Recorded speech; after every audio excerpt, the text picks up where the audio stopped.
In the language of the Pemon Indian tribe in Venezuela, Roraima is translated as the mother of all waters. A group of Russian biophysicists set out for this destination in January 2005 to collect a unique sample of water, which scientists say has never been in direct contact with human beings.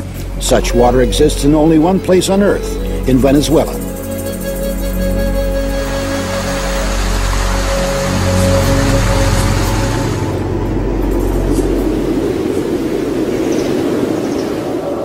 According to one hypothesis, a continent called Gondwana existed in the southern hemisphere during the Paleozoic era. Powerful tectonic processes occurring in the Earth's crust 3.5 million years ago split it into several parts.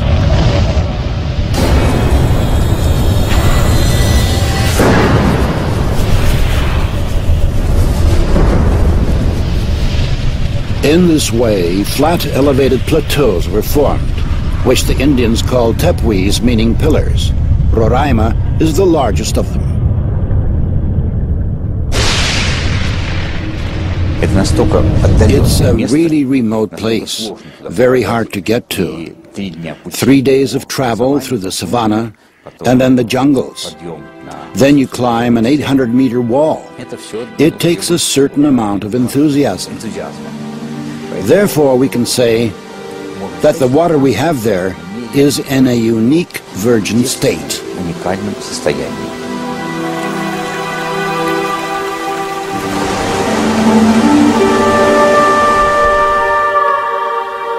There is always a large cloud over Roraima. As evening approaches, a light haze appears. When the moon comes out from behind the mountain, the mist begins to glow with an even blue light. And in that light is visible how fine droplets of moisture are hanging in the still air. The slightest breath of a breeze, and this watery dust forms into drops. This is the origin of the rain, which rushes down in countless waterfalls.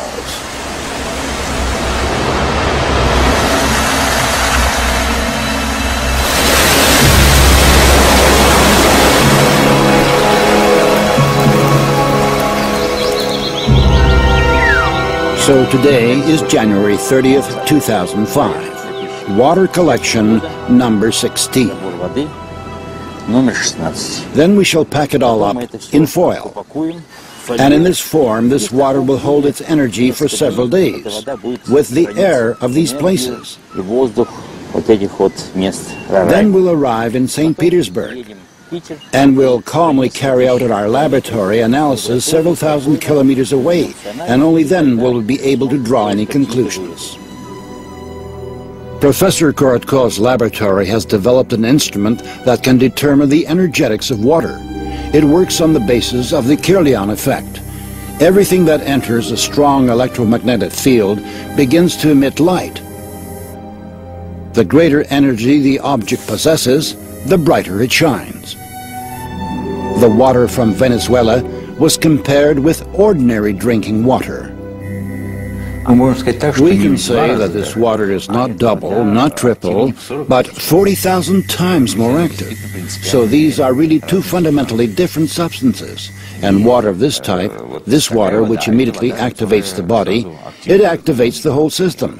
That's why there, when we were in those places, where the Indians, despite the deprivation in which they live very long lives and are pretty happy.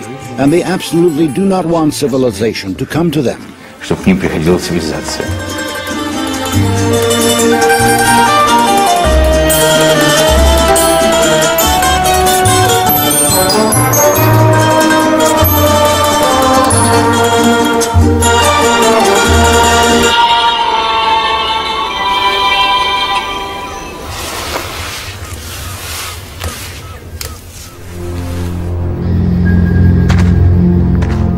In the late autumn of 1632, a poor farmer named Gentz from the village of Enningen in Hessen, an orphan, who didn't remember his parents or where he was born, set off for southern Italy to seek a better lot.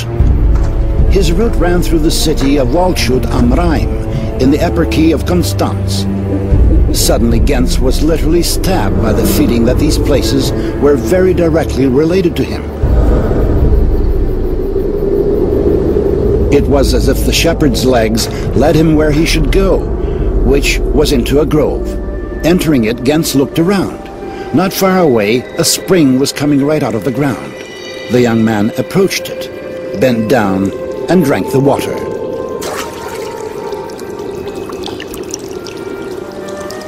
Many years later, he told his grandchildren the story of how the water had given back him his memory, so that he recollected these places and his father and mother and the house in which he was born.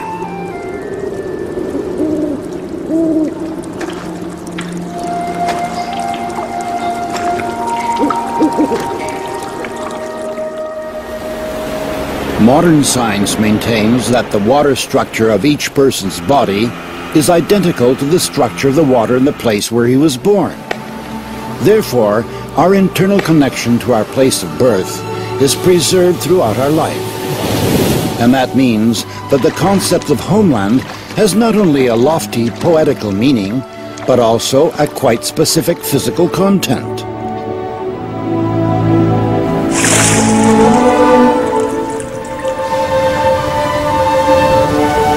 Nowhere in the world is the water the same.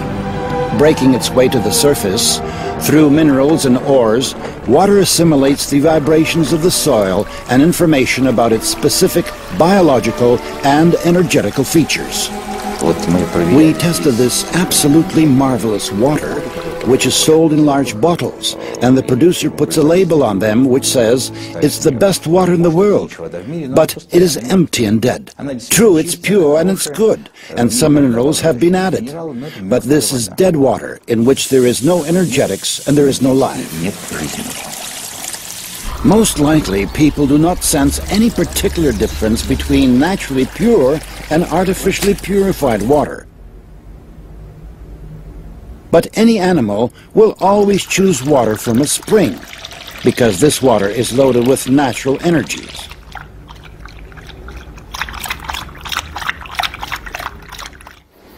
Not long ago, yet another unique property of natural water was discovered. It turns out that such water is flammable. The burning of natural water, the water itself burns, and the reason it burns is precisely that it is structurized in a special way. Natural water is. Burning, in rigorous scientific terms, is a process of oxidation in which heat and light are given off. In the case of water, it burns at the temperature of the environment, and the light emitted can be recorded using super-sensitive instruments. In burning, you have oxygen being continuously activated and some organic matter is continuously burning. So the burning of water is a process that's a little bit more extended in time, because if it were a process like that, then it would already have all been burned up. On June 3rd, 1940, a note was tossed into the Soviet embassy in Germany. Its author requested to be contacted immediately.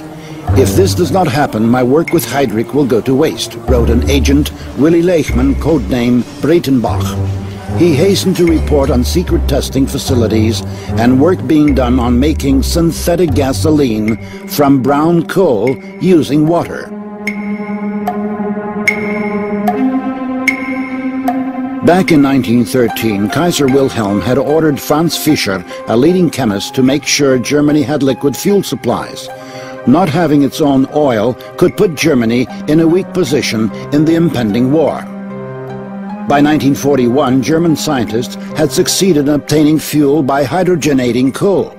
This fuel, however, was 10 to 12 times more expensive than natural fuel refined from oil, and it was of such poor quality that it badly damaged the military vehicles in which it was used. After the war, these efforts to produce fuel using water were abandoned as futile.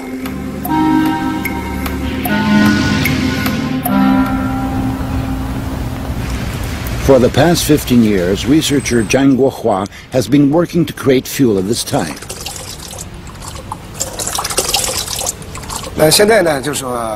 Now we shall demonstrate for everyone the process of preparing emulsified diesel fuel and show its two aspects. One aspect is increased energy, and the other is the reduction of exhaust gases. This is fuel taken from an automobile.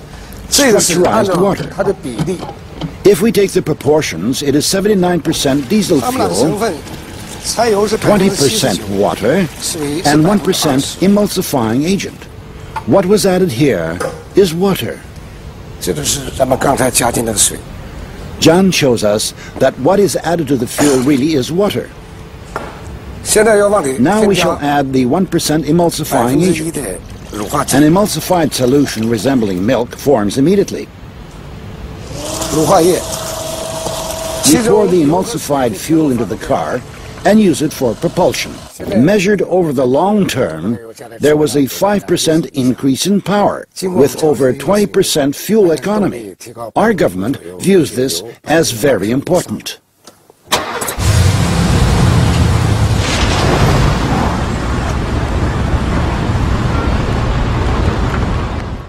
I think that not even all chemists remember this aspect. If you take gasoline and completely dry it out, it always contains some quantity of water. And if you give it a special treatment to remove all the water from the gasoline will not burn. This was known already in the 19th century. To burn anything whatsoever, there has to be at least some quantity of water.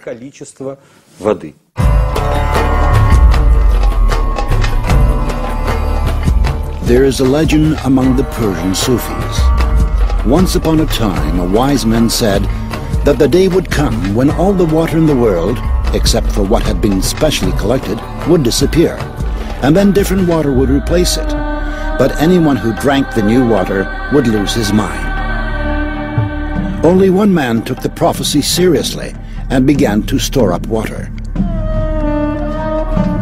But the day that had been predicted did not come, and every body of water emptied out. The man who had listened to the wise man drank water from his supply. And then the bodies of water and wells filled up with water again. People thirstily drank this water, and every one of them went crazy.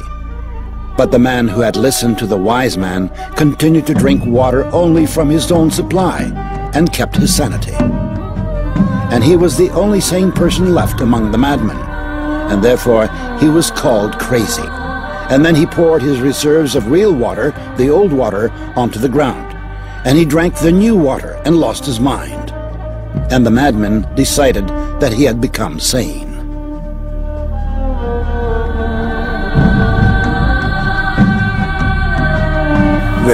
A major part of our brains are water. So the water and the easy movement of the water molecules and so on will leave part of that imprint. So yes, to some extent, the water is implicated in the patterning of the information in the brain. Now when you look at organs, say the heart or the lung or muscles or the brain, then all that you can see in a simple NMR experiment is the water in these organs. The water, your head is full of water. There is nothing else but water, almost. That means there is a human being here, there is a water. And this water, if this water has very many kind of information, so if that water is injected to his human body, this information will be converted to this human being, and that may change the character of human being. Let us see how this type of water affects human blood. The doctor is drawing blood from a patient's finger. Using a special microscope, we shall be able to see the condition of her body from this drop.